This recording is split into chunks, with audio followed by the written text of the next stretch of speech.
তুফানের আয়োজন বেশ ব্যাপক ছিল। এই জায়গায় আপনি ভিজুয়াল কন্ট্রোলটা কিভাবে আপনার হাতে রাখেন? কন্ট্রোল রাখা বলতে আসলে আমরা যতটুকু কন্ট্রোল করতে পারবো অতটুকুই কিন্তু দেখা যায়। একজন আর্টিস্ট আর একজন সিনেমাটোগ্রাফারের ঠিক বোঝাপড়াটা কতখানি হওয়া জরুরি একটা ভালো ছবির জন্য? আমি মনে করি অনেকটাই জরুরি, কারণ যদি টেকনিক্যালি বলতে চাই তাহলে আমরা একটা সিন শুরুর আগে একটা ব্লকিং করি। সো এই ব্লকিংয়ে আমরা চাই যে আমাদের আর্টিস্ট এই জায়গাতে দাঁড়াক অথবা বসুক অথবা এইভাবে ট্রাভেল করুক। তো সেইটা আমরা আর্টিস্টদের এক্সপ্লেন করার পরে তখন আর্টিস্টরা ট্রাই করেন যে ওই পথটা মেনটেন করতে। তাহলে আমাদের ক্যামেরা অপারেশন বলেন, লাইটিং বলেন, সব কিছুতেই আমরা একটু অ্যাডভান্টেজ পাই এবং জিনিসটা দেখতেও ভালো হয়।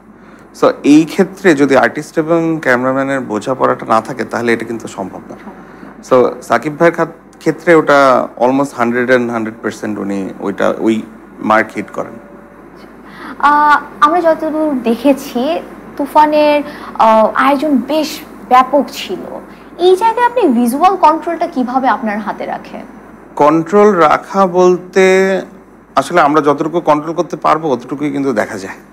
সো ওর যতটুকু আমাদের এবিলিটি আছে, যতটুকু আমাদেরকে প্রোডাকশন সাপোর্ট করতে পারে ঠিক ততটুকুই কিন্তু আমরা ফ্রেম করতে পারি, তার বেশি কিন্তু আসলে আমরা ফ্রেম করতে পারি না। তা এই ক্রেডিটটা আমি দিব হচ্ছে কি আমাদের প্রডিউসারদের এবং আমাদের প্রোডাকশন ডিজাইনারদের, যারা আমাদেরকে এইসব সেট বা এইসব সেট আপে আমাদেরকে এইসব সেট আপ অ্যাফোর্ড করতে পারেন।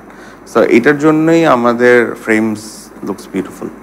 এই সেটআপে আপনার নিজের ডিসিশন নেওয়ার স্বাধীনতাটা কতটুকু ছিল? অনেকটাই ছিল। যে আমি আগেও বলেছি যে রাফি এমন একজন ডিরেক্টর যে ও যাদের সাথে কাজ করে তাদেরকে পূর্ণ স্বাধীনতাটা দেয়। কোন লোকেশনে বা সেটআপে আপনার মনে হচ্ছে আপনি সবচেয়ে বেশি চ্যালেঞ্জের শিকার হয়েছেন? কোন ছবিতে? তুফানে আই থিঙ্ক ওয়ান টেক একটা অ্যাকশন সিকোয়েন্স ছিল একটা হসপিটালের মধ্যে। ওটাতে সেটা কোথায় হয়েছিল? সেটা কলকাতার একটা লোকেশনে হয়েছিল। ওটা একটা পুরনো হসপিটাল, এখন অ্যাবান্ডেন্ট আছে। তো সেইটার 3 তলা জুড়ে একটা সেট হয়েছিল সেখানে। আরেকটি অ্যাকশন শট আছে যেটা আমি যতটুকু জানি শ্রীলঙ্কায় হয়েছিল। সেটা হ্যাঁ তাণ্ডবের এন্ড সেটা আমি জানি যে রাত্রেবেলা আপনাদের শুটটা করতে হয়েছে। কেন 4 দিন ধরে রাত্রেবেলা কেন সেই ডিসিশনটা নেওয়া? কারণ আমরা একটা লাইটিং লুক অ্যাচিভ করতে চাচ্ছিলাম, আর ওই লোকেশনটাতে ডে লাইট লিক করে। সো ডে লাইটের লোকেশনটা দেখতে একরকম লাগে, রাতের বেলা লাইটিং করার পরে লোকেশনটা দেখতে আবার আরেক রকম লাগে।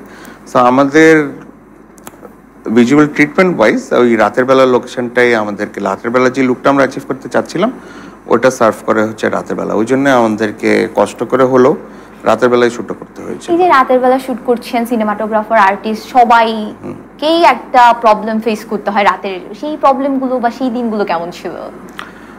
খুবই চ্যালেঞ্জিং ছিল ইন আ সেন্স যে সবার স্লিপ স্কেজুয়াল চেঞ্জ হয়ে যায়। সবাইকে ঘুমিয়ে পড়তে হয়, এরকম হয়নি? কেউ ঘুমিয়ে পড়ছে? প্রথম দিকে একটু টায়ার্ড থাকে সবাই, বাট 2-1 দিন পরে যেটা হয় আপনার সাইকেল ওভাবে চেঞ্জ হয়ে যায়। সো তখন আর খুব একটা সমস্যা হয় না।